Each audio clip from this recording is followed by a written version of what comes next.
बिस्मिल्लाहिर्रहमानिर्रहीम, अस्सलाम वालेकुम। कैपिटल टॉक में खुश आमदेद। आप जानते हैं कि इस वक्त पाकिस्तान की जो कौम है उसको जिन चैलेंजेस का सामना है उसमें सिर्फ कोरोना वायरस नहीं है, और भी बहुत से चैलेंजेस हैं।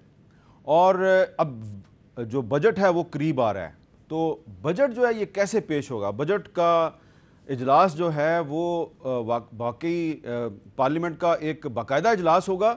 कुछ वज़रा जो हैं उन्होंने वर्चुअल इजलास की तजवीज़ पेश कर दिया है। कल फवाद चौधरी साहब ने हमारे प्रोग्राम में कहा कि वर्चुअल इजलास भी पेश किया जा सकता है। और इसके साथ ही साथ एक 18वीं तरमीम की बहस शुरू हो गई है, नैब ऑर्डीनेंस में तरमीम की बहस शुरू हो गई है।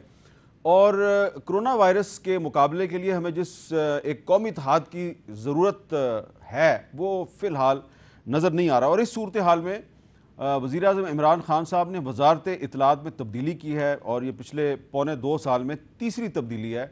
और शिबली फराज साहब जो हैं उनको वफाकी वज़ीर इत्तलात बनाया गया है। अब जब से वो वज़ीर इत्तलात बने हैं तो मीडिया के साथ साथ जो अपोजिशन जमातें हैं वो भी उनकी नामजदगी जो है appointment as minister for information and broadcasting उसकी बड़ा खैर मकदम कर रही हैं। तो क्या शिबली फराज साहब जो हैं वो सिर्फ मीडिया और हुकूमत के ताल्लुकात ठीक करेंगे, या अपोजिशन और हुकूमत के ताल्लुकात बेहतर बनाने में भी कोई किरदार अदा कर सकते हैं? तो इस पर आज हम बात करेंगे, और हमारे साथ मौजूद हैं जनाब शिबली फराज साहब। बहुत बहुत शुक्रिया शिबली फराज साहब, आपको मुबारकबाद देते हैं हम कि आपको एक बहुत अहम ओहदा मिल गया है। उनके साथ मौजूद हैं जनाब सेनेटर जावेद अब्बासी साहब, मुस्लिम लीग नून के रहनुमा और सेनेट की कायमा committee for law and justice के चेयरमैन हैं। सेनेटर मुस्तफ़ा नवाज़ खोकर साहब पाकिस्तान पीपल्स पार्टी के रहनुमा, बिलावल भुट्टो ज़रदारी के तर्जुमान हैं और चेयरमैन हैं functional committee for human rights के। तो बहुत बहुत शुक्रिया आप सबका।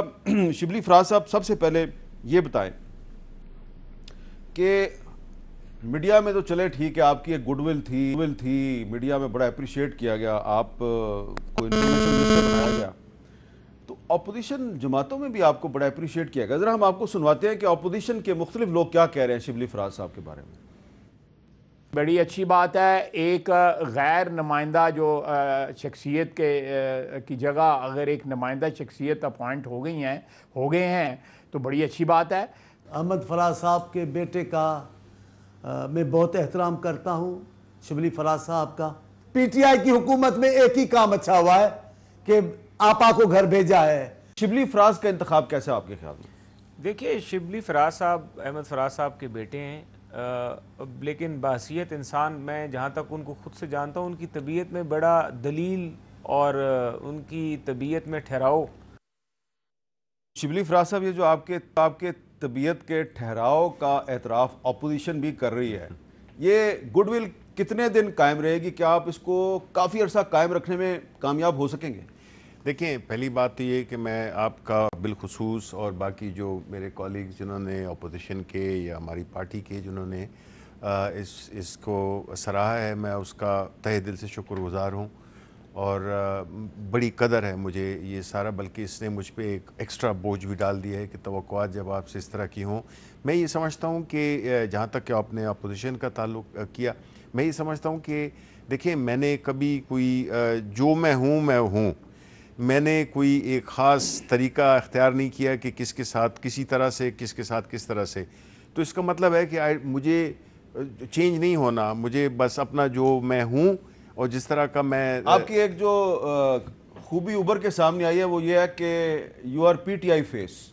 बस जी, ये मेरे लिए अपने आप को एजाज़ समझता हूँ जी कि अगर पार्टी ये समझती है और मेरे वर्कर्स और हमारी पार्टी के वर्कर्स, मेरी लीडरशिप, प्राइम मिनिस्टर खान, वो भी यही समझते हैं, मैं इसके लिए बहुत बड़ा एजाज़ समझता हूँ। और मैं ये समझता हूँ कि इससे हमारी पार्टी के जितने भी लोग हैं उनको उनमें बड़ी एक पॉजिटिव फीलिंग आई है, और उन्होंने भी बहुत इसको सराहा, जिनके लिए मैं तहे दिल से उनका भी शुक्रगुज़ार हूँ। तो मेरा ख्याल है कि आई थिंक कि अगर आप अपनी नॉर्मल रहें और आप हर एक से एक जो तरीका है ताल्लुक़ है उसमें अगर आप अपनी बुनियादी चीज़ों को कंप्रोमाइज़ ना करें, असल चीज़ तो ये होती है कि आप अपनी जो आपकी बिलीफ है, जो आपकी सोच है, जो आपकी पार्टी का मौक़िफ़ है, जो आपकी लीडरशिप का मौक़िफ़ है, उसके अंदर रहते हुए अगर आपसे कोई गिला नहीं कर रहा, तो मैं समझता हूँ कि अल्लाह का बड़ा करम है। जी जावेद अब्बासी साहब, पौने 2 साल में तीसरी तब्दीली आई है इंफॉर्मेशन मिनिस्ट्री में, तो अब शिबली फराज साहब को लाया गया, ये सेनेट में आपके साथी हैं, क्या लग रहा है ये हुकूमत और अपोजिशन में कोई पुल का किरदार अदा कर सकेंगे? बिस्मिल्लाहिर्रहमानिर्रहीम। बहुत शुक्रिया मीर साहब, मैं भी आपको ज्वाइन करते हुए उन्हें मुबारकबाद देता हूँ। बिल्कुल ये मैं कहता हूँ कि चांडियो साहब ने बड़ा अच्छा कहा कि अगर पीटीआई ने कुछ सबसे अच्छा काम किया है तो यही किया जो शिबली साहब को भी लाए हैं और बाकी लोगों से भी हमारी जान छुड़ाई है। शिबली साहब के साथ हमने काम किया है, यकीनन ये लीडर ऑफ द हाउस थे सेनेट के अंदर, बड़ा इनका इंपॉर्टेंट रोल रहा है। इन्होंने बड़ी कोशिश की है हर मामले पर कि अफवाम और तफहीम से चीज़ें आगे लेके जाएँ। जिस तरह पार्लियामान के अंदर कोई सीनियर पार्लियामेंटेरियन बैठ के काम करता है, वो यही कहता है कि नहीं, हमने पार्लियामान की रवायात भी रखनी है, हमने अपना काम भी करना है, हमने अपनी पार्टियों के साथ भी होना है, लेकिन हम चाहते थे कि एक माहौल ऐसा अच्छा क्रिएट करें कि अपोजिशन और हुकूमत मिल के काम करें। मैं समझता हूँ कि ये बहुत ज़्यादा जो रोल अगर आप किसी भी सेनेटर से पूछेंगे तो उसमें शिबली साहब का बहुत बड़ा रोल रहा है। हमें यकीन है कि ये यहाँ रह कर अपना रोल इसी तरह प्ले करते रहेंगे, क्योंकि वहाँ कुछ ऐसे मामला सेनेट ऑफ पाकिस्तान में कई दफ़ा ऐसे सख्त मामला आए जो लग रहा था कि बिल्कुल अब शायद हमारा और हुकूमत का आपस में बैठना नामुमकिन हो जाए। ऐसे मामला सेनेट में पैदा हुए कुछ ऐसे, उसमें इन्होंने कलीदी रोल प्ले किया है। मैं समझता हूँ कि एक टफ जॉब इनके लिए ज़रूर है, लेकिन चूँकि जो मैंने इनका वर्किंग देखा है सेनेट में, मुझे यकीन है कि ये कामयाबी से अल्लाह ताला, और मैं इनके लिए दुआ भी करता हूँ। ये बड़ा मुश्किल काम है वैसे, इंफॉर्मेशन मिनिस्ट्री है, सबको खुश रखना और सबको साथ लेके चलना, लेकिन ये इसका टेस्ट भी है और मेरी दुआ है कि ये इसमें बेहतर अपना रोल प्ले करें। जी, सेनेटर मुस्तफा नवाज खोखर साहब, आपका क्या ख्याल है कि शिबली फराज साहब हुकूमत और अपोजिशन जमातों में कोई तल्लुकात बेहतर करवाने में कोई किरदार अदा कर सकेंगे? हामिद भाई, शिबली भाई के साथ एक बड़े पुराने मुरासिम हैं और शिबली भाई ने हमेशा बड़ी संजीदगी से, बुर्दबारी से मामलात को चलाने की कोशिश की है और चलाया है अपने रोल में as leader of the house पे। और उसके अलावा इनकी तमाम अपोजिशन के जितने मेंबरान हैं, रहनुमा हैं, उन सब से शिबली भाई के ज़ाती ताल्लुकात हैं। तो मैं समझता हूँ कि शिबली भाई अपनी पर्सनालिटी की वजह से, अपनी अच्छी गुडविल की वजह से ये अपने मनसब को बेहतर तरीके से चला सकेंगे, लेकिन इनके लिए चैलेंजेस बहुत ज़्यादा हैं। सबसे पहला जो चैलेंज है हामिद भाई, फ्रैंकली वो ये है कि इस वक्त मीडिया इंडस्ट्री इटसेल्फ बहुत बड़े बहरान का शिकार है। कई चैनल्स बंद हो चुके हैं, हज़ारों मीडिया वर्कर्स निकाले जा चुके हैं, रोज़गार से महरूम हो चुके हैं। जो मीडिया ग्रुप्स हैं उनके वजारत इत्तलात के साथ कई मामलात ऐसे हैं जो अभी तक किसी पॉजिटिव सिमत में नहीं जा सके, उनको शिबली भाई को देखना पड़ेगा, इस मीडिया इंडस्ट्री को बहरान से निकालना पड़ेगा। फिर दूसरा, इंटरनेशनली और डोमेस्टिकली फ्रीडम ऑफ प्रेस के हवाले से पाकिस्तान के ऊपर बहुत ज़्यादा सवालात उठ रहे हैं, पाकिस्तान की रैंकिंग्स बदतरीन होती जा रही हैं। तो ये एक ऐसी चीज़ है कि जिसको शिबली भाई को बहुत करीब से देखना पड़ेगा। और फिर फाइनली जो सबसे इम्पॉर्टेंट चीज़ है, शिबली भाई गो के मुझे पूरा यकीन है इन तमाम चीज़ों के ऊपर अपना ज़रूर उनको देखेंगे, लेकिन हुकूमत की तरफ से अगर कोई सौदा बेचने के लिए होगा तो शिबली भाई भेज पाएंगे। इस वक्त हुकूमत की जो कारकर्दगी है बहुत ज़्यादा कोई इतनी मुतासरकुन कारकर्दगी नहीं है, चाहे वो मईशत का मामला हो, चाहे वो फॉरेन पॉलिसी का मामला हो। तो हमने अगर हुकूमत इनको कुछ बेचने के लिए देगी नहीं तो शिबली भाई के भी हाथ जो हैं वो बड़े एक तरह से टाइड होंगे। तो अब देखते हैं कि शिबली भाई कैसे इन तमाम गंभीर मसाइल में अपना एक पॉजिटिव किरदार अदा करते हैं। जी, शिबली फराज साहब, मुस्तफा नवाज खोखर साहब ने एक जिक्र किया कि आज़ादी सहाफ़त जो है वो बड़ा एक अहम मौजू है, और इस पर तो आपने हमेशा जो आज़ादी सहाफ़त की हर जंग है उसमें आपने अहले सहाफ़त का साथ दिया है। अब आप बन गए हैं वज़ीर इत्तलात, तो ये तो आपके लिए एक बहुत दोहरा चैलेंज नहीं है? नहीं, मेरा ख्याल है जिस तरह मैंने कहा कि अगर आप एक कुछ बुनियादी उसूलों के अंदर रहते हुए अगर आप कोई पोजीशन लेते हैं तो मेरा ख्याल है कि उसका जो फ़ायदा होगा और उसके जो रिज़ल्ट होगा वो पॉजिटिव ही होगा। और ये किसी सूरत में मेरे मिनिस्टर बन जाने से कोई ठीक है, इसमें मुझे ज़रा थोड़ा सा मुख्तलिफ वो करना होगा, लेकिन बुनियादी जो चीज़ें हैं वो तो क्लियर हैं। तो उसकी बुनियाद पे तो हम यही चाहेंगे कि जो हमारे जिसका सेनेटर मुस्तफ़ा खोखर साहब ने भी जिक्र किया, वो ये चीज़ें हैं कि ये इस वक्त इसमें कोई शक नहीं है कि मीडिया एक बहरान में, लेकिन बहरान एक मैं समझता हूँ कि एक तो फाइनेंशियल बहरान भी है जिसकी वजह से काफ़ी मसाइल पैदा हुए हैं, लेकिन हमने अभी बल्कि पहले रोज़ ही हमने एक कमेटी थी, उस पर हमने ये जो बकाया जात थे उस सारे जो इश्यूज़ हैं वो हमने रिज़ॉल्व कर लिए हैं। और अब आज भी मैं नुमाइंदों से कुछ मिला था जो कि PNS के और ये जो मीडिया उनके हाउसेस के रिप्रेजेंटेटिव्स थे, उनसे मेरी मुलाकात हुई थी और उनके जो मसाइल हैं वो अब बिल्कुल तकरीबन ख़त्म हो चुके हैं। और हमारी अब कोशिश ये है कि ये पेमेंट इनको ईद से पहले की कर दी जाए कि जितने मीडिया हाउस हैं वो अपने वर्कर्स को भी वो दे सकें और जो एक माली मुश्किलात बनी हैं उनसे भी रिलीफ मिल जाए। आपके आने से पहले जब बातचीत शुरू हुई थी ये बकायाजात की अदायगी के मामले पे, तो उसमें ये कहा जा रहा था कि ये जो आप पुराने बकायाजात मुख्तलिफ मीडिया हाउसेस के अदा करेंगे, जी जी, तो वो जो मीडिया हाउसेज हैं उनको आप पाबंद बनाएंगे कि सबसे पहले वो जो कारकुन सहाफ़ी हैं उनकी तनख्वाहें अदा करेंगे। बिल्कुल बिल्कुल, ये जी ये हमने इसमें ये बिल्कुल एक तरीक़ाकार होगा जिसमें कि ये भी नहीं हो कि जो एडवर्टाइजिंग एजेंसी है उसको पेमेंट कर दी जाए और वो पैसे लेके चले जाएं या वो न दें। तो हमने ये इसका एक तरीक़ाकार इस तरह से वो किया है कि ये सारी चीज़ें बैक वक्त होंगी। जिस वक्त ये पेमेंट्स होंगी तो उसमें ये इंश्योर किया जाएगा कि जो वर्कर्स हैं, जो एम्प्लॉइज़ हैं, उनकी इंटरेस्ट का भी ख्याल रखा जाए कि वो कंप्रोमाइज़ ना हो। इसी तरह जो एडवर्टाइजिंग एजेंसी और जो मीडिया हाउसेज हैं, बिकॉज वो उनकी भी हमने वो करना है, प्रोटेक्शन करनी है कि वो किसी तरीके से, तो ये बिल्कुल एक फुल प्रूफ सा सिस्टम। अच्छा, और एक और चीज़ बढ़िया है मैं कि पिछले एक साल में वर्ल्ड प्रेस फ्रीडम इंडेक्स में पाकिस्तान 3 पॉइंट नीचे गिर गया है। इंडिया 2 पॉइंट गिरा है, पाकिस्तान 3 पॉइंट गिरा है। तो शिबली फराज साहब, आपके लिए ये एक बहुत बड़ा चैलेंज होगा कि अब अगले 2 साल में आप न सिर्फ ये कि ये जो -3 पॉइंट आप गए हैं इसको न सिर्फ आप कवर करें बल्कि प्लस में जाएं आप। इंशाल्लाह जी हम +5 में जाएंगे। तो इसके लिए ज़रूरी है कि जो सहाफ़त पर दबाव है, इधर उधर से प्रेशर आता है, उसके सामने आपको खड़े होना पड़ेगा। नहीं जी, इंशाल्लाह देखें बिल्कुल जो सहाफ़त है और जो लिखने वाले लोग हैं उनके साथ बिल्कुल हमारी यकजहती भी होगी। हमारी पार्टी की भी पॉलिसी रही है और हम समझते हैं कि इससे हमें कोई फ़ायदा नहीं होता, नुकसान ज़्यादा होता है।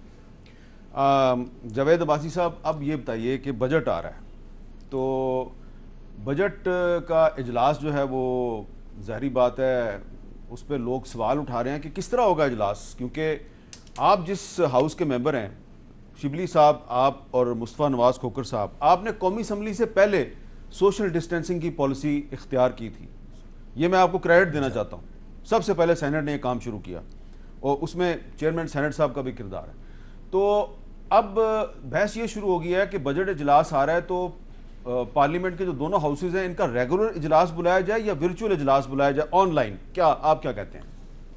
देखिए मीर साहब, इस पर एक बड़ी डिस्कशन जारी थी। अभी कुछ दिन पहले भी एक मीटिंग हुई है, लेकिन मेरा ज़ाती ख्याल भी है कि ये मुमकिन नहीं है कि ये वर्चुअल इजलास जो है या ऑनलाइन इजलास या किसी स्काइप पे इजलास करना, ये इसलिए भी मुश्किल नहीं होगा कि ये बहुत सारे लोगों को यहाँ बैठकर काम करना होगा। और स्पेशली जब बजट सेशन हो रहा होता है तो मुसलसल कमेटीज़ भी साथ काम कर रही होती है।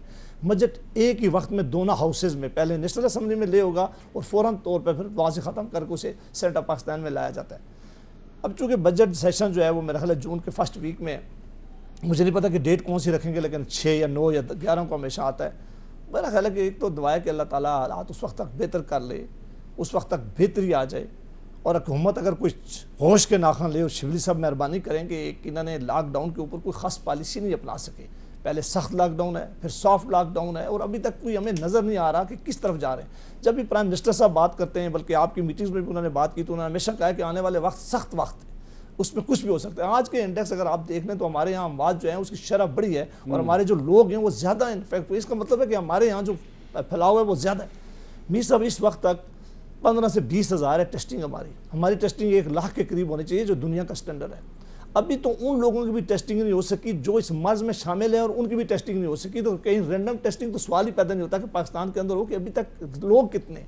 मुझे तो खौफ है, मुझे ख़तरा है, मैं समझता हूँ कि ये इन्होंने जो लॉकडाउन में नरमी की है, मेरे ज़ाती ख्याल के मुताबिक ये बिल्कुल ठीक नहीं किया। उससे फिर फ़ायदा ये हुआ कि मसाजिद के अंदर भी लोगों ने उसी तरह जाना शुरू कर दिया है, शॉपिंग भी है। आज इस्लामाबाद में देखें और पाकिस्तान में देखें, ये लगता है कि बिज़नेस एज यूजुअल है। लोगों ने ये अंडरस्टैंड कर लिया है कि शायद हम कोरोना वायरस से निकल गए, शायद अब ये वायरस हम वहाँ से ख़त्म हो गया, शायद हमारे यहाँ अब जो इसकी ज़्यादा वो सेवरिटी थी वो ख़त्म हो गई है। इसलिए उन्होंने जो लॉकडाउन में खुद भी रखा था उससे भी निकल आए। देखे ना कि लोगों की रोज़ाना जो अमवात की शरह है वो बढ़ गई है। मैं यही कह रहा हूँ, मुझे ये खौफनाक सूरत रख रही थी कि प्राइम मिनिस्टर साहब को और हुकूमत को बैठ कर, अगर अपोजिशन को तो ये हाथ में लाने के लिए शिबली साहब आए तो इनकी मेहरबानी है कि अपोजिशन से मिल लें, बाकी तो यहाँ माहौल ही नहीं अपोजिशन से बात करने का, क्योंकि वो तो नंबर वन हम हाथ मिला नहीं सकते, लेकिन दूर से सलाम तो कर सकते हैं। सलाम कर सकते हैं। अच्छा मुस्तफा नवाज को लेकिन एक माहिर साहब मैं आखिरी बात करूं, इसके लिए इन्हें कोई पॉलिसी जरूर करनी चाहिए, सेशन को लिए इनको पहले भी बुलाना चाहिए था, अब भी बुलाना चाहिए, और ये माहौल इन्हें शुरू करनी चाहिए चीज़ें, ताकि पाकिस्तान के अंदर जो है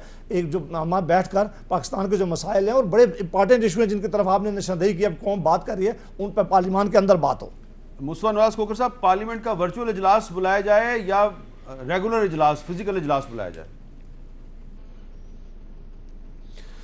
मीर साहब, इस के ऊपर बड़ी डिटेल डिस्कशन हुई है, सारी अपोजिशन की और हुकूमत की जो नुमाइंदगान थे उन्होंने बड़ी डिटेल इसके ऊपर डिस्कशन किया, लेकिन मेरा ये ख्याल है कि अगर हम कानूनी इसमें पोजीशन देखें तो रूल्स जो है दोनों हाउसेस के, चाहे वो नेशनल असेंबली के हों, सेनेट के हों, वो एक वर्चुअल सेशन को बुलाने की इजाज़त उनके अंदर ऐसी कोई गुंजाइश मौजूद नहीं है। तो रूल्स के अंदर तब्दीली के लिए भी आपको एक सेशन बुलाना पड़ेगा। दोनों हाउसेस को अपने अपने रूल्स की तब्दीली के अंदर तब्दीली लाने के लिए एक सेशन ज़रूर बुलाना पड़ेगा, ताकि उस सेशन के अंदर उन रूल्स की, अमेंडेड रूल्स की मंजूरी दी जाए।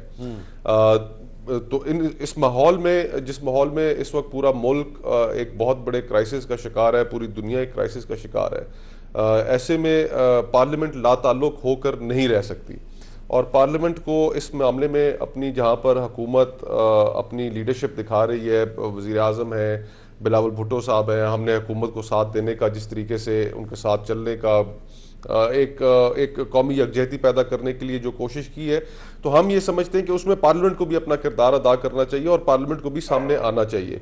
तो ये सेशन, अब मेरी इतलात के मुताबिक तो चेयरमैन सेनेट ने एक ख़त लिखा है सदर मुमलकत को कि इस ज़मन में सेशन बुलाया जाए, और उसके अंदर मेरे ख्याल से शायद अगले हफ्ते का, शिबली भाई को ज़्यादा बेहतर पता होगा कि उस पर क्या एग्जैक्ट सूरत हाल है। तो ये एक सेशन तो ज़रूरी है ताकि उसके अंदर पार्लियामेंट अपना किरदार सामने लाए। मैं बड़ा क्विकली एक चीज़ आखिरी मेंशन करना चाहता हूँ हामिद भाई, हम जो पहले मीडिया के हवाले से गुफ्तगू कर रहे थे, PTV के पेंशनर्स का एक बहुत बड़ा मसला है, और मैं उम्मीद करूंगा कि शिबली भाई उनको भी ज़रा इस मामले पे भी तवज्जो देंगे। सैकड़ों मुलाजमीन हैं कि जिनकी अरसा दराज से, जो 30-30, 35-35 साल नौकरी कर कर अपनी पेंशन के हक से महरूम है, उनको पेंशन नहीं दी जा रही। PTV के अंदर हमने देखा है कि और बड़े पैकेजेस के ऊपर सीनियर लोगों को तो लेके आया जा रहा है, लेकिन उन लोगों को जिनका हक है, पेंशन उनको नहीं मिल रही, उनकी तरफ भी आप अपनी थोड़ी तवज्जो करेंगे और उनको उनका ये हक ज़रूर दिलाएंगे।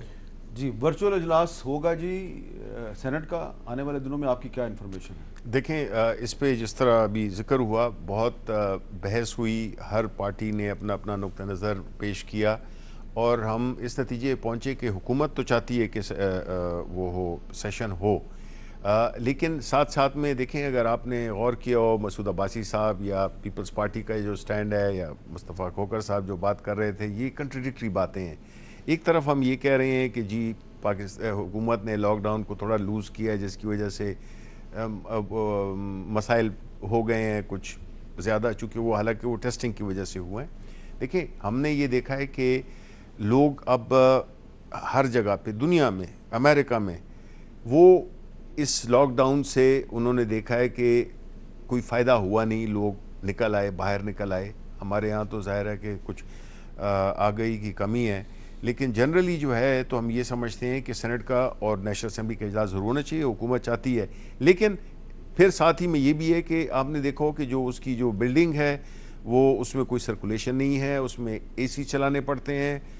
ये जो मेडिकल की जो SOPs हैं, अगर उसको उस पर हुकूमत काम कर रही है और वो स्पेशलिस्ट से सब कुछ ओपिनियन भी ले ली है, वो क्लियरेंस दें, एक SOPs बन जाएँ कि किसने आके किस तरीके से आना है, अंदर दाखिल होना है, किन लोगों ने आना है, किस तादाद में आना है।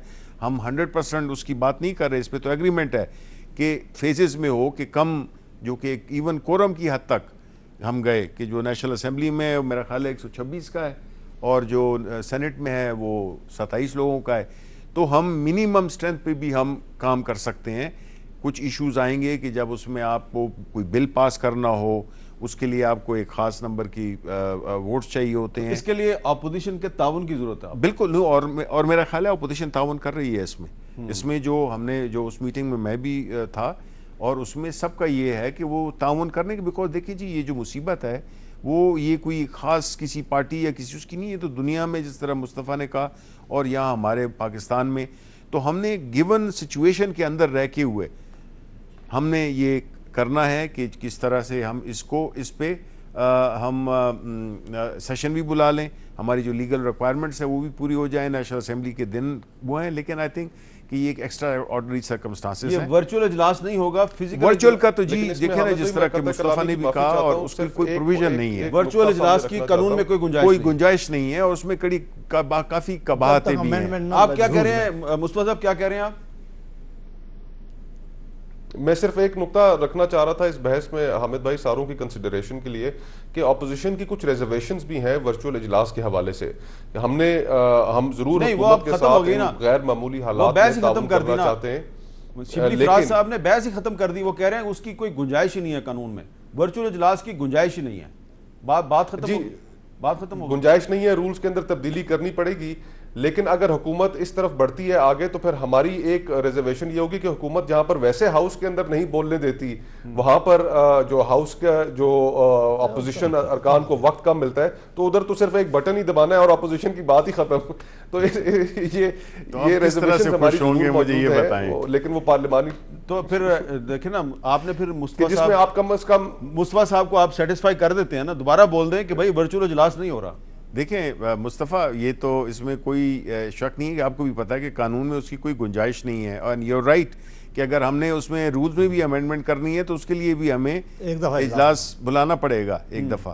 तो ये सारी चीज़ों को देख रहे हैं, बिकॉज ये कोई आसान मसला नहीं है। अगर आप एक चीज़ को कवर करते हैं दूसरी आउट हो जाती है, तो इसलिए ये मैं कहूँगा इस पर सब एक पेश में है।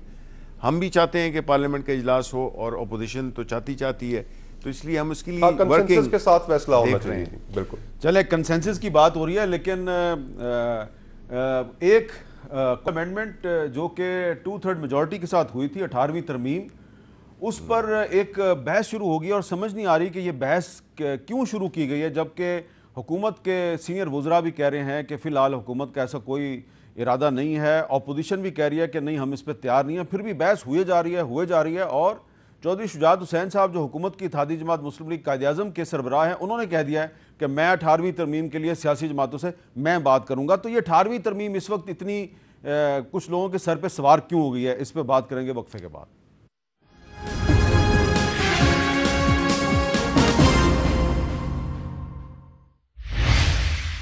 जी, सेनेटर शिबली फराज साहब, सदर मुमलकत आरिफ अलवी साहब का मौक़िफ़ है कि मुझे ऐसा कोई इशारा नहीं मिला कि हुकूमत 18वीं तरमीम में कोई तब्दीली करना चाहती है। अली मोहम्मद खान साहब वज़ीर पार्लिमानी अमूर हैं, वो कहते हैं ऐसी कोई बात काबीना के इजलास में डिस्कस नहीं हुई। वज़ीर ख़ारजा शाह महमूद कुरैशी साहब ने भी यही बात की। इसके बावजूद कुछ जो आपके वज़रा हैं वो तासुर दे रहे हैं कि शायद जी अपोजिशन के साथ हमारी बातचीत शुरू हो गई है और उससे एक गैर ज़रूरी बहस शुरू हो गई है। तो आपका क्या ख्याल है कि ये इस वक्त माहौल है 18वीं तरमीम में तब्दीली की बहस शुरू करने का? देखें, ये बड़ी अहम बात है जी, मैंने भी देखा है कि ये बातें हो रही हैं, लेकिन बिल्कुल दुरुस्त है सदर साहब ने जिस तरह का, ना उसमें कैबिनेट में ना सरकारी सतह पर हमारी पॉलिटिकल पार्टी में ये बात डिस्कस हुई है। लेकिन मैं ये ज़रूर कहना चाहूँगा कि देखें, यहाँ हमने एक ऐसा कल्चर बना दिया है कि कुछ सब्जेक्ट्स को, कुछ इश्यूज़ को हम बिल्कुल समझते हैं कि ये इसके बारे में बात भी नहीं होनी चाहिए। देखिए, हमने ये असल चीज़ क्या है, आया जो भी कानून है, जो भी अमेंडमेंट्स है, वो आया पाकिस्तान के मफाद में हैं या नहीं है, ठीक है? बिकॉज ये सारे मुल्क एक ही है, ये नहीं है कि कोई 4 मुल्क हैं। अब अगर कोई कहता है कि जी इस पे बहस नहीं होनी चाहिए, मैं उसकी अलबत्ता मुखालिफत करूँगा। बहस देखिए जी, इसमें क्योंकि देखिए हम तो सेनेट में हम मुख्तलिफ सूबों को रिप्रेजेंट कर रहे हैं, हम क्यों ऐसा काम करेंगे जिससे कि हमारे जो सूबे हैं उन पे इफेक्ट आए। लेकिन हम ये भी चाहते हैं कि जो हमने अभी ये कोरोना के उसमें हमने देखा कि इसमें कोई शक नहीं है कि जी जो वफाक है वो काफ़ी कमज़ोर हुआ है और उसकी कैपेसिटी बहुत मिनिमम रह गई है फाइनेंशियली स्पीकिंग। कुछ इश्यूज हैं जिनको कि ज़रूर डिस्कस करना चाहिए। मतलब है कि मैं आपको फिर कह रहा हूँ, ये मेरा एक ज़ाती मौक़िफ़ है कि पार्टी लेवल पे ना हुकूमती लेवल पे हम इसको बिल्कुल इस पे बात नहीं हुई है। लेकिन मैं इस सवाल पे काफ़ी अरसे से सोचता रहा हूँ कि देखिए जी, कुछ चीज़ें हमें डिस्कस करनी चाहिए। ये क्या बात हुई कि जब हम बात इसकी कभी इशारतन भी किसी और कॉन्टेक्स्ट में भी हम बात करें, फ़ौरन खड़े हो जाते हैं हमारे रज़ा रब्बानी साहब और हमारे इस तरह कुछ और दोस्त। रज़ा रब्बानी साहब ने आज भी एक प्रेस रिलीज जारी की है, वो किया है, लेकिन मेरा नहीं ख्याल है कि ये फेयर इनफ है। देखें, ये कानून इंसानों का बनाया हुआ है और इसमें अगर कोई कमी बेशी है उसको ज़रूर एड्रेस होना चाहिए। क्या ये इस वक्त कमी बेशी के लिए बहस का मुनासिब टाइम है? ये हाँ, टाइम की बात हो सकती है कि ये टाइम नहीं है जी। एक तो मीर साहब मैं ये रिक्वेस्ट करूंगा सारे और आपका प्रोग्राम बड़ा है दोस्तों को कि ये जब 18th अमेंडमेंट किसको कहते हैं, ये 18th अमेंडमेंट में अमेंडमेंट हुई थी, शायद आर्टिकल 102 जो थे उनको पार्लियामान ने रिव्यू किया। वो कॉन्स्टिट्यूशन, वो 97(3) कॉन्स्टिट्यूशन का हिस्सा है, आप कोई चीज़ अलग नहीं है। अगर जब एक्चुअली 18वीं तरमीम की अक्सर जो उसमें तब्दीलियां की गई थी, उसका मकसद 1973 के असल आइन को बहाल करना था। मैं यही लेकिन वो असल आइन पूरी तरह बहाल नहीं हुआ वैसे। लेकिन मीर साहब आज वो 73 का आइन का हिस्सा है, वही आइन है। हाँ। जिसमें ये कोई अलग चीज नहीं है। फिर कोई अब ऐसा आदमी नहीं है, ये बात पे तो उन्हें सोचना चाहिए कि 18th अमेंडमेंट की में बेशुमार अच्छे काम भी हुए हैं, बहुत अच्छी उसमें उस वक्त काम किया गया है। बहुत बड़ा पार्लियामान ने उस वक्त बैठकर इस पर बड़ी मेहनत और सारी पार्लियामान के अंदर जमातों ने ये काम किया है। अब ये बात सिर्फ 18 अमेंडमेंट का जब नाम लेते हैं तो ये लगता है इस तरह है कि ये कोई ऐसी कुव्वत है जो सारी अमेंडमेंट को क्या ये और यहाँ अमेंडमेंट ऐसी खत्म हो सकती है। आइन की तरमीम करने का या आइन में अमेंडमेंट करने का मीर साहब आइन के अंदर तरीकाकार बताया हुआ है। आप आइन के किसी एक आर्टिकल के बारे में तो कह सकते हैं कि आइन की आर्टिकल 212, आइन की आर्टिकल 22, आइन की आर्टिकल 21, इसमें बेहतर बनाने के लिए या हम इसमें कुछ चीज़ लेने के लिए कोई डिस्कशन हो सकती है, डिस्कशन हाउसेस कर सकते हैं। हमारे पास अभी भी कुछ चीज़ें आई हुई हैं जो 18 अमेंडमेंट में हुई हैं और हम अभी मेरी कमेटी के पास आई हैं, हम उसे डिस्कस कर रहे हैं। लेकिन उसका ये मतलब नहीं है कि जब ये मतलब ये लोग लेते हैं या ये डिस्कशन हो जाती है तो ये डिस्कशन बिल्कुल ठीक नहीं है कि 18 अमेंडमेंट को ना ही कोई हाथ लगा सकता है। यानी वो ऐसी कुछ चीज़, ये आइन पाकिस्तान है, आइन पाकिस्तान के लिए आप किसी एक इस तरह स्वीपिंग स्टेटमेंट नहीं दे सकते। एक स्वीपिंग स्टेटमेंट आई थी कि ये जो 18वीं तरमीम है ये शेख मुजीबुर रहमान के 6 नुकात से ज्यादा खतरनाक है। उस स्वीपिंग स्टेटमेंट ने एक डिवाइड पैदा कर दी। वो जिसने भी दी, जिसने भी कहा ये बड़ा जुल्म है, कोई इसको हाथ नहीं लगा सकता इस आइन पाकिस्तान को। ये आइन पाकिस्तान की जमानत हम सब ने दी हुई है और हमने ओथ लिया हुआ हम सब ने इस आइन में। हाँ, अगर इसकी बेहतरी में कोई आर्टिकल ऐसा है, हाँ, जिस आर्टिकल आप समझते हैं जिसकी तरफ शिबली साहब भी इशारा कर, उसको एक हुकूमत के लिए जरूरी नहीं है, कोई मेंबर ऑफ द पार्लियामेंट उसको ला सकता है डिस्कशन के लिए। अब एक जुमला में सारी कौम ने देख लिया कि आपने कहा कि जिस तरह शिबली साहब कह रहे हैं अगर इस तरह बात करेंगे तो फिर ठीक है। नहीं, ये बात उन्होंने ठीक कही है। ये मैं इससे इत्तेफाक करता हूँ कि पार्लियामान के अंदर पार्लियामान का एक हर मेंबर, जो ये सेनेट का इलेक्शन हुआ, यहाँ एक सीनियर मेंबर थे, इस कमेटी के मेंबर रहे हैं जो 18 अमेंडमेंट की, उन्होंने एस एम जफर साहब ने मुझे खत लिखा।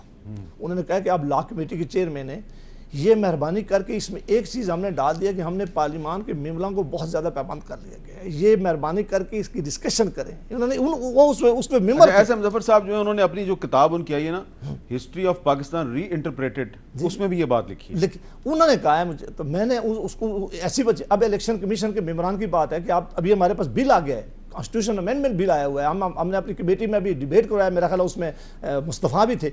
उसमें उन्होंने कहा है कि जो तरीकाकार बता दिया गया, अगर पार्लियामेंट्री कमेटी भी फैसला नहीं कर सकती तो ये मामला अदालतों में जाता है। हम नहीं चाहते अदालतों में जाए, इसके लिए कोई मैकेनिज्म दे, हमने उसको डिस्कशन के ओपन कर लिया गया।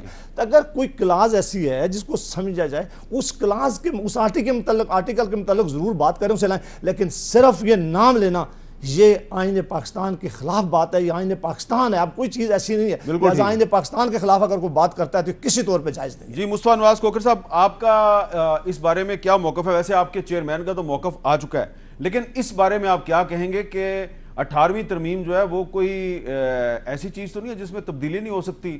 तो अगर जुल्फ़िकार अली भुट्टो साहब, जिन्होंने कि 1973 का आइन उनके दौर में बना था और उन्होंने भी अपनी वज़ारत उज़्मा के दौर में उस आइन में तब्दीलियाँ की, तो फिर किसी आइन के 1-2 आर्टिकल्स में अगर मजीद उसको बेहतर बनाने के लिए अगर उस पर डिबेट होती है तो उसमें क्या एतराज़ है?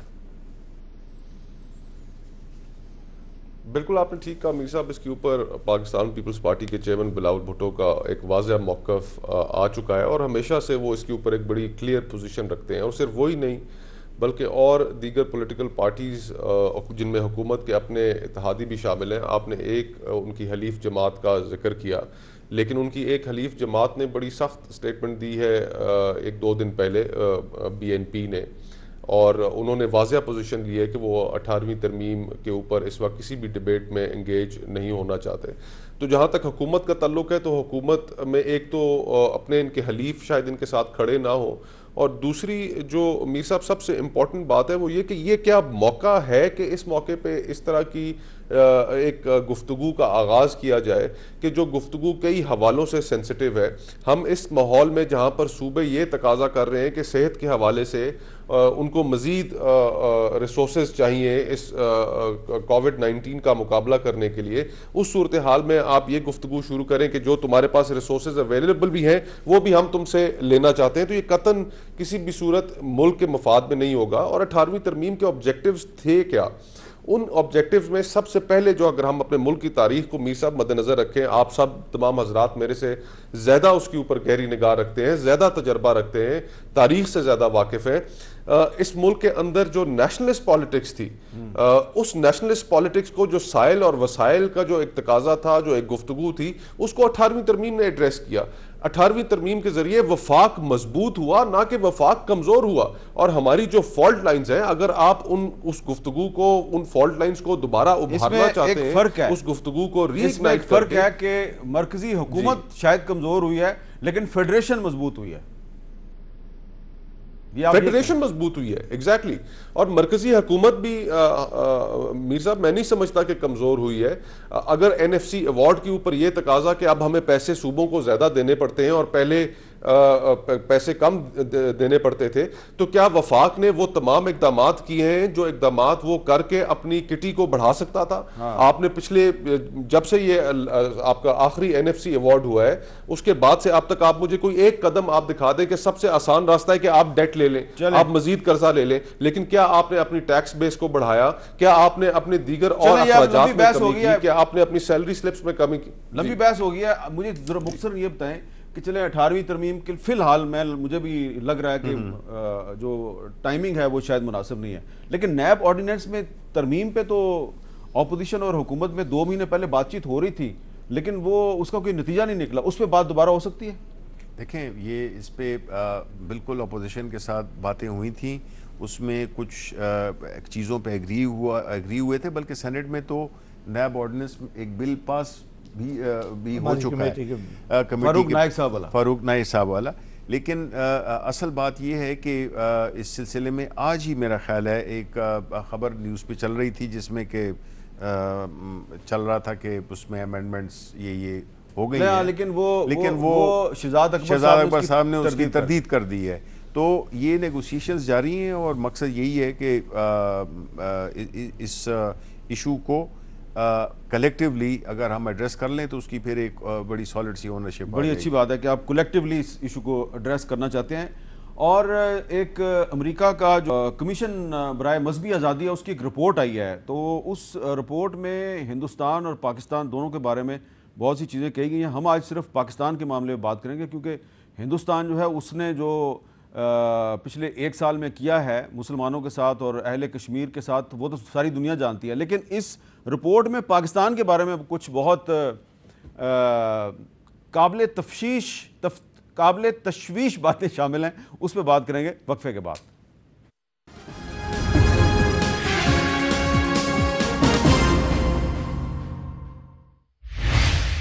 तो जो अमेरिका के कमीशन बराए मजहबी आज़ादी 2020 की जो रिपोर्ट आई है, ये हमारे सामने है जी। ये रिपोर्ट जो है, इसमें जो पाकिस्तान का सेक्शन है, उस पाकिस्तान के सेक्शन में कुछ रिकमेंडेशंस दी गई हैं, और उसमें ये कहा गया जी कि create the national commission for minorities rights, जो कि सुप्रीम कोर्ट ऑफ पाकिस्तान ने 2014 में कहा था। और इसके अलावा ये कहा गया कि impose targeted sanctions on Pakistani government agencies and officials responsible for severe violations of religious freedom by freezing those individuals assets under और barring their entry into the United states.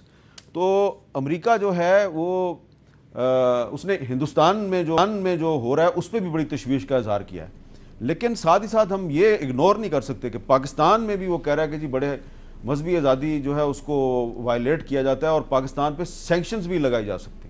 देखें, ये तो मैं ये इसलिए नहीं कह रहा कि हमारी हुकूमत है, लेकिन मैं ये समझता हूँ कि जनरली इसमें कोई शक नहीं है कि वाक़यात माजी में हुए हैं ऐसे जिसके लगा ये तासुर गया है, लेकिन ये आइसोलेटेड इवेंट्स थे। एज सच हमारे मुल्क में इस लिहाज से, जहाँ तक कि माइनॉरिटीज़ का ताल्लुक़ है, उस लिहाज से इतनी वो एग्रेशन नहीं है जो कि हम इंडिया में देख रहे हैं। इंडिया में तो आपको देखें कि आपको माइनॉरिटी क्या है, 220 करोड़ लोग मुसलमानों को जो है तो उन्होंने उसको आप माइनॉरिटी तो नहीं कह सकते जिस तरह से वो। और कंपेयर करना इंडिया और पाकिस्तान को, मेरा ख्याल है कि ये रिपोर्ट को बिल्कुल उसको डिस्ट्रेड करती है। मैं ये समझता हूँ कि जहाँ पे कि अगर इंडिया की जो हॉस्टिलिटीज़ हैं, जिस तरह जो कश्मीर में वो कर रहे हैं, जो इंडिया में वो कर रहे हैं, जिस तरह से कि वो माइनॉरिटीज़ को इन्हीं आजकल के दौर में जिस तरह से तकरीबन ज़िंदा जला रहे हैं, तो उसमें हमारा मुल्क तो फिर बहुत ही एक अमन का गहवारा लगता है। अच्छा, मुसवा नवाज खोखर साहब, आप तो ह्यूमन राइट्स की जो स्टैंडिंग कमेटी है उसके सरबराह भी हैं, तो एक सवाल पैदा होता है कि एक तरफ पाकिस्तान जो है उसने आसिया बीबी को अदालत के ज़रिए रिलीज़ किया है, वो पाकिस्तान से बाहर जा चुकी हैं, दूसरी तरफ अमेरिका जो है वो कह रहा है जी कि रिकमेंडेशन है इस रिपोर्ट में कि पाकिस्तान पे सैंक्शंस लगाई जाएं, तो आप क्या कहेंगे इस पर? मीर साहब, इस ज़िमन में पहली चीज़ तो जो मैं समझता हूँ ये कि अमेरिका कि अपने अंदर इस वक्त कई, और सदर ट्रंप जब से वहाँ पे एक राइट विंग पॉलिटिक्स और पॉपुलिस्ट पॉलिटिक्स का एक बड़ा आगाज़ हुआ है, तो अमेरिका की अपनी जो क्रेडिबिलिटी है इस मामले के हवाले से वो भी बड़ी उसके ऊपर सवालात पैदा होते हैं। अभी रिसेंटली प्रेसिडेंट ट्रंप ने जो एक बयान दिया रमज़ान में मुसलमानों के हवाले से, वहाँ पर जो अमेरिकन मुस्लिम्स थे उनकी उसके ऊपर काफ़ी रिजर्वेशन रही। कतई नज़र इसके कि अमेरिका ने क्या कहा, हमें ये चीज़ खुद सोचनी होगी कि क्या हमारा माशरा ऐसा माशरा है कि जिस माशरे में हम अपनी अक़लियतों का उस तरीके से तहफ़्फ़ुज़ कर पाते हैं जिस तरीके से हमारा अपना आइन कहता है। हमने इस चीज़ को मद्देनज़र रखना है। फिर उसके अलावा हमने इंटरनेशनल कॉवेनेंट्स और ट्रीटीज़ को साइन कर रखा है, ICCPR है, universal declaration of human rights है और दीगर ह्यूमन राइट्स इंस्ट्रूमेंट्स हैं। तो हमारे ऊपर जो जिम्मेदारियां हैं, अमेरिका कहे ना कहे, हमें इस चीज़ की परवाह नहीं होनी चाहिए। हमें परवाह ये होनी चाहिए कि हमने अपने माशरे में अमन किस तरीके से कायम रखना है और अक़लियतों को किस तरीके से हकूक़ देने हैं और उनका तहफ़्फ़ुज़ करना है। माज़रत के साथ ये कहना पड़ता है कि हमारे यहाँ जहाँ पर जनरली हमारे मुल्क में एक अच्छा बर्ताव रखने की कोशिश की जाती है, वहाँ पर बहुत ज़्यादा ऐसे दिलखराश वाक़यात भी होते हैं कि जिनके जो हकीकत है, जबरी शादियों के हवाले से हमारे यहाँ एक बहुत बड़ा प्रॉब्लम है। फिर उसके अलावा कानून का मिसयूज़ होता है, जहाँ पर भी हो ये एक गैर मुस्लिमों की इबादत गाहों पर कब्जा कर लिया जाता है। बिल्कुल, और फिर कुछ मखसूस कवानीन का उनको टारगेट करके इस्तेमाल किया जाता है इन इबादतगाहों पे कब्जा। लेकिन तो बहुत से ऐसे मामला हैं जिन पर आपका इशारा पाकिस्तानी हमें खुद आपका इशारा अगर ब्लेसमी लॉ की तरफ है, तौहीन रसालत के कानून की तरफ है, तो इसका इस्तेमाल गैर मुस्लिमों पे कम होता है, इसका इस्तेमाल मुसलमान के खिलाफ ज्यादा करते हैं और मुसलमानों पे ज्यादा है। हाँ ये भी एक फैक्ट है। अच्छा, अगर अभी भी आप उसकी डेटा उठाकर देखें तो उस डेटा में गैर मुस्लिम जो है वो कम है और मुसलमानों के ऊपर उन्होंने इल्जामात लगाकर उनको अंदर कराया हुआ है। तो ये हमें तवज्जो देने की जरूरत है इन चीजों पर। लॉ एंड जस्टिस कमेटी के आप चेयरमैन हैं, वो इस बारे में आपका क्या मौक़िफ़ है? देखिए मीर साहब, एक तो ये है कि हमें वो कायदे आज़म साहब के इरशादात वापस हर वक्त याद रखने चाहिए, जिस तरह मिनार्टी के बारे में उन्होंने कहा, फिर आइन पाकिस्तान ने ज़मानत दी है। एक बात तो मैं इस रिपोर्ट में अगर कही गई है कि अगर कोई कमीशन जो कायदे आज़म के आपने इरशादात हमें याद करवाए हैं, तो पहला जो पाकिस्तान का जो वज़ीर कानून था जोगिंदर नाथ मंडल, वो दलित था, एक शेड्यूल्ड कास्ट थी, लेकिन जब कायदे आज़म मोहम्मद अली जिन्ना इस दुनिया से रुखसत हो गए तो उस बेचारे का जीना तंग हो गया। और आज हमें ये बात माननी पड़ेगी, अपनी कौम को बतानी पड़ेगी कि जोगिंदर नाथ मंडल का नाम तो हम लेते हैं कि जी पाकिस्तान का पहला वज़ीर कानून जो है वो हिंदू दलित था, लेकिन जैसे ही कायद आज़म फौत हुए उसको इतना तंग किया गया वो पाकिस्तान छोड़ के भाग गया। उसके बाद की अगर हिस्ट्री पे किसी दिन आप प्रोग्राम करें तो बाकी लोगों के साथ उस बाद में क्या क्या हुआ है वो बड़ी दर्दनाक हिस्ट्री है। कायद आज़म साहब के मरने के बाद हमें हकायक से आंखें नहीं चुरानी चाहिए। लेकिन मैं कहता हूं कि जब भी 3 आइन बनाए गए हैं, आप 65 का भी देख लें, 56 का भी देख लें, 62 का भी देख लें और 73 का भी देख लें, कि पाकिस्तान ने जब भी क्या कोशिश किया और हमारा आइन इसकी गारंटी करता है। एक कमीशन की जो अभी इस रिपोर्ट में कहा गया कि अगर माइनॉरिटी के लिए वो सुप्रीम कोर्ट का फैसला है तो वो बहुत अच्छी बात है, उसको होना चाहिए। मैं इनसे ये भी दरख्वास्त करूंगा, मैं अब भी समझता हूं कि पाकिस्तान और इंडिया का इसी रिपोर्ट में जो इंडिया का उन्होंने चेहरा दिखाया है, उन्होंने जो उनके मतलब कहा है कि वो अपनी माइनॉरिटी के साथ क्या करें, उसका कोई कंपैरिजन नहीं है हमारा। वो बहुत ही भयानक उनका चेहरा दिखाया गया। हमें अपने मुल्क में रहने वाले जो हमारे शहरी हैं उनके साथ बहुत अच्छा सलूक करना चाहिए, उसके लिए बेहतरी लानी चाहिए। आखिर में जरा शिबली फराज साहब आप इसमें कुछ कहना चाह रहे थे? नहीं जी, मैं ये समझता हूँ इसमें कोई बहस ही नहीं है कि हमें अपनी माइनॉरिटीज़ का, जिस तरह हमारा कानून आइन कहता है, जो हमारे फाउंडिंग फादर ने कही, इसमें कोई शक नहीं है कि एक आइसोलेटेड इवेंट भी नहीं होना चाहिए। आइडियल सर्कमस्टांसेस में माइनॉरिटीज़ वही हमारे मुल्क के शहरी हैं, उनको वही मिलनी चाहिए सिक्योरिटी, उनकी प्रॉपर्टी, उनकी लाइफ और उनके कल्चर की, जिस तरह के हमारे हुजूर सल्लल्लाहु अलैहि वसल्लम ने भी कहा। तो इसलिए इस पर तो कोई बहस ही नहीं है। और जो इसकी ये बात नहीं है कि ये रिपोर्ट जो आई है, हमें इवन अदरवाइज़ भी हमें इस पर हमेशा वो करना चाहिए, काम करना चाहिए कि हमें किसी रिपोर्ट का इंतजार नहीं करना चाहिए। 2014 में जो सुप्रीम कोर्ट का फैसला है, इस अमेरिका की रिपोर्ट में कहा गया कि 2014 में जो सुप्रीम कोर्ट ने फैसला दिया था कि माइनॉरिटीज राइट्स पे ऊपर एक नेशनल कमीशन बनाया जाए, वो तो बनना चाहिए ना? नहीं, वो तो बनना चाहिए जी। और वैसे माइनॉरिटी की मेंबर्स भी हमारे पार्लियामेंट में हैं, उनकी ड्यू रिप्रेजेंटेशन है एज पर कॉन्स्टिट्यूशन, और वो अपने इश्यूज को उठाते भी रहते हैं। और हमारी पूरी सॉलिडारिटी होती है अपने जो माइनॉरिटी के मेंबर्स हैं, और ये बननी चाहिए। Why not? मीर साहब, इसके लिए ला जल्दी, ये वैसे बड़ा ज़रूरी है, मैं इंशाल्लाह ड्राफ्ट करके लाऊंगा, शिबली सब सपोर्ट करेंगे और हम सेनेट ऑफ पाकिस्तान से इस कमीशन के लिए पास करवाएंगे इंशाल्लाह। चलें जी, ये तो एक अच्छा हो गया। नेक्स्ट सेशन में इंशाल्लाह मैं इसके लिए बहुत अच्छी बात होगी। बहुत बहुत शुक्रिया शिबली फराज साहब, जनाब जावेद अब्बासी साहब, मुस्तफा नवाज खोकर साहब। बहुत अच्छी बात हुई है कि जावेद अब्बासी साहब ने कहा है कि ये जो माइनॉरिटीज़ राइट्स के लिए नेशनल कमीशन बनाने का सुप्रीम कोर्ट का 2014 का फैसला है, तो उस पर अमल दरामद के लिए ये एक कानून बनाकर सेनेट में पेश करेंगे। और शिबली फराज साहब ने कहा कि बिल्कुल हुकूमत उसको सपोर्ट करेगी। और ये जो स्पिरिट है अगर कौमी असम्बली में भी नज़र आई तो जो 2014 का सुप्रीम कोर्ट का फैसला है, इस पर अमल दरामद हो सकता है और दुनिया में पाकिस्तान का नाम बुलंद होगा। मुझे दीजिए इजाज़त, अल्लाह हाफ़िज़।